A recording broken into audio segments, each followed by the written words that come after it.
दोस्तों, आज हम जो हमारा चैप्टर था वर्क एंड एनर्जी, उसी को हम कंटिन्यू करेंगे। आज पिछले वीडियो में हमने वर्क के बारे में देखा, इस वीडियो में हम एनर्जी के बारे में देखेंगे। दोस्तों, एनर्जी को आपने कभी महसूस किया ही होगा। आपने शायद कभी मैग्नीफाइंग ग्लास से, जब आप बच्चे थे तब आपने सनलाइट से ऐसा पेपर के सामने किया होगा तो उससे आग लगी होंगी। ऐसा क्यों होता है? क्या सन में एनर्जी होती है? सन के रेज में? जी हाँ दोस्तों, सन के रेज में एनर्जी होती है। और एनर्जी की से एक ही नहीं, कई हजारों फॉर्म है। हमको कुछ पता है इसे बहुत सारे फॉर्म से। मैकेनिकल एनर्जी है, sound energy, light energy, heat energy. हम इन सब एनर्जी के बारे में पढ़ेंगे और मैं आपको थोड़े ज़्यादा एनर्जी के बारे में बताऊंगा, उसके कंसेप्ट के बारे में भी बताऊंगा। दोस्तों, सबसे पहले एनर्जी होती क्या है? Energy is capacity to do work. तो वर्क और एनर्जी की यूनिट्स एक ही होती है, जूल। एसआई यूनिट में एनर्जी का वो यूनिट होता है जूल, और सीजीएस में अर्क, सेम ही है। दोस्तों, हम एनर्जी के दो मैकेनिकल एनर्जी के बारे में पढ़ेंगे। दोस्तों, मैकेनिकल एनर्जी के दो फॉर्म होते हैं, एक होता है काइनेटिक एनर्जी, दूसरा होता है पोटेंशियल एनर्जी। दोस्तों, काइनेटिक एनर्जी मतलब क्या? Energy in a motion. जब कोई ऑब्जेक्ट, यानी कि देखिए अब ये ऐसा जा रहा है तो इसमें जो एनर्जी होगी वो काइनेटिक एनर्जी होगी। पोटेंशियल एनर्जी यानी कि स्टोर एनर्जी। दोस्तों, जैसे कि आपने कभी डैम देखा होगा, वो पानी नीचे क्यों आता है? क्योंकि उसमें स्टोर्ड एनर्जी रहती है, उस पानी में स्टोर्ड एनर्जी रहती है, इसीलिए वो नीचे आ जाता है। आपने अपने घर के ऊपर देखिए, कभी भी टाके एकदम ऊपर रखते हैं घर के, क्यों? और सबसे ज़्यादा प्रेशर कहाँ पे आता है? सबसे नीचे वाले आता है। सबसे नीचे वाला जो नल रहता है उसमें ज़्यादा प्रेशर आता है पानी का, क्योंकि उसकी पोटेंशियल एनर्जी ज़्यादा होती है। यानी कि जितना ज़्यादा ऊपर कुछ रखेंगे उसमें उतनी ज़्यादा पोटेंशियल एनर्जी होगी। हम सबसे पहले काइनेटिक एनर्जी के बारे में एक्सप्रेशन ढूंढेंगे। दोस्तों, मैंने आपको जैसे बोला था कि वर्क और एनर्जी की यूनिट एक ही है, वैसे इनका फॉर्मूला भी एक है, बस हमें इसे अलग डेरिव करना होगा। दोस्तों, वर्क का फॉर्मूला क्या था? W = F × S। एस यानी कि डिस्प्लेसमेंट। दोस्तों, मैंने अपने पिछले वीडियो में बताया था थर्ड काइनेमेटिकल इक्वेशन, वो क्या था? V² = U² + 2AS। दोस्तों, इस इक्वेशन में जो इनिशियल वेलोसिटी है वो जीरो होंगी, ठीक है? तो यहाँ पे U² जीरो आएगा, तो अब हमें करना क्या है? V² = 2AS। अब हमें इसमें से S का फॉर्मूला बनाने का है। S का फॉर्मूला बनाने के लिए यहाँ पे 2A जो मल्टीप्लीकेशन है, ये इधर आने का डिवीजन में होंगे, तो S क्या आ जाएगा? V² / 2A। अब ये जो वैल्यू है हमें ऊपर वाले इक्वेशन में पुट करनी है। दोस्तों, फोर्स को हम अगर एक्सपांड करेंगे तो वो आता है ma × V² / 2A। दोस्तों, ये जो 2A और A कट हो जाएंगे, और इस 2 को डिवाइड बाय जो 2 है उसे हम हाफ भी लिख सकते हैं। तो ये ऐसे रहेगा, काइनेटिक एनर्जी = ½ mv²। ये है काइनेटिक एनर्जी का डेरिवेशन। दोस्तों, अब मैंने आपको काइनेटिक एनर्जी और पोटेंशियल एनर्जी के बारे में काफ़ी जानकारी दे दी है। अब मैं पोटेंशियल एनर्जी का आपको डेरिवेशन बताऊंगा। दोस्तों, यही फॉर्मूला हमें यूज करना है। दोस्तों, मैंने आपसे जैसे कहा था, जितना ज़्यादा ऊपर ऑब्जेक्ट उसमें उतनी ज़्यादा पोटेंशियल एनर्जी, यानी कि जब वो गिरेगा तो उसके लिए डिस्प्लेसमेंट हाइट हो जाएगी, तो ये S हो जाएगा हाइट।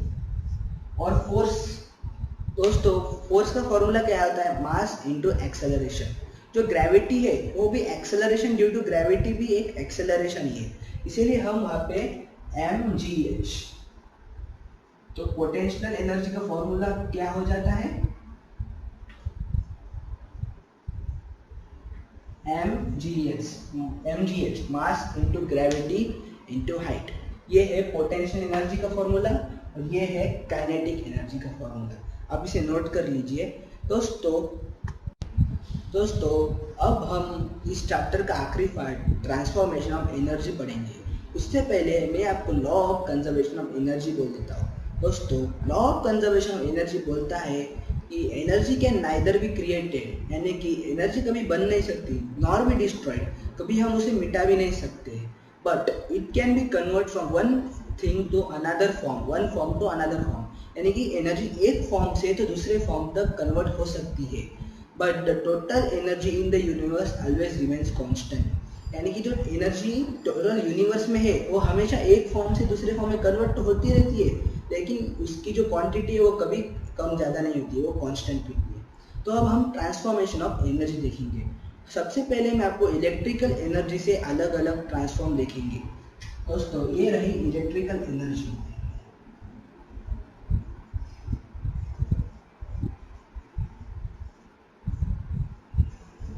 दोस्तों जब आपको गर्मी लगती है तब आप फैन चालू करते हैं, तो यह इलेक्ट्रिक एनर्जी मैकेनिकल एनर्जी में कन्वर्ट होती है फैन के थ्रू। फैन और ये जो इलेक्ट्रिक एनर्जी है मैकेनिकल एनर्जी में कन्वर्ट होती है। दोस्तों जब आपकी लाइट, घर की लाइट जाती है, तब आपके घर पे जनरेटर मैकेनिकल एनर्जी को इलेक्ट्रिकल एनर्जी कन्वर्ट करके आपको देता है। यानी कि जनरेटर क्या करता है, यही मैकेनिकल एनर्जी इलेक्ट्रिकल एनर्जी में वापस कन्वर्ट करता है। इसके बाद आता है जब हम बल्ब लगाते हैं तब इलेक्ट्रिक एनर्जी लाइट एनर्जी में कन्वर्ट होती है।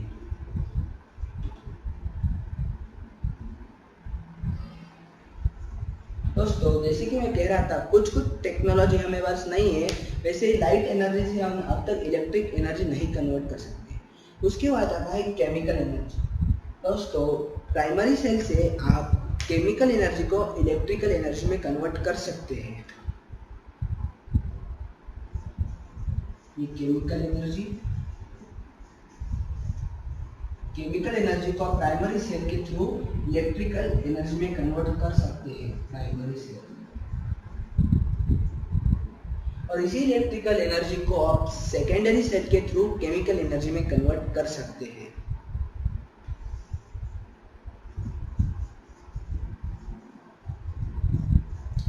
अब आता है साउंड एनर्जी। दोस्तों जब आप लाउड स्पीकर लगाते हैं तब इलेक्ट्रिक एनर्जी साउंड एनर्जी में कन्वर्ट होती है। Sound energy, loud speaker. और जब आप माइक्रोफोन यानी कि माइक से बात करते हैं तब यही साउंड एनर्जी इलेक्ट्रिकल एनर्जी में वापस कन्वर्ट हो जाती है। Sound energy into electrical energy through microphone.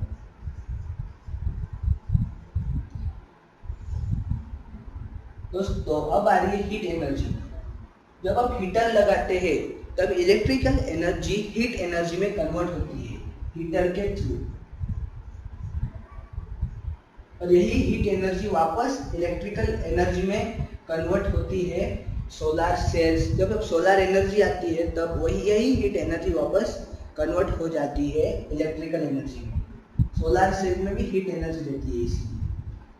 दोस्तों ये रहा ट्रांसफॉर्मेशन ऑफ एनर्जी, और हमने ये चैप्टर अब कंप्लीट कर दिया है।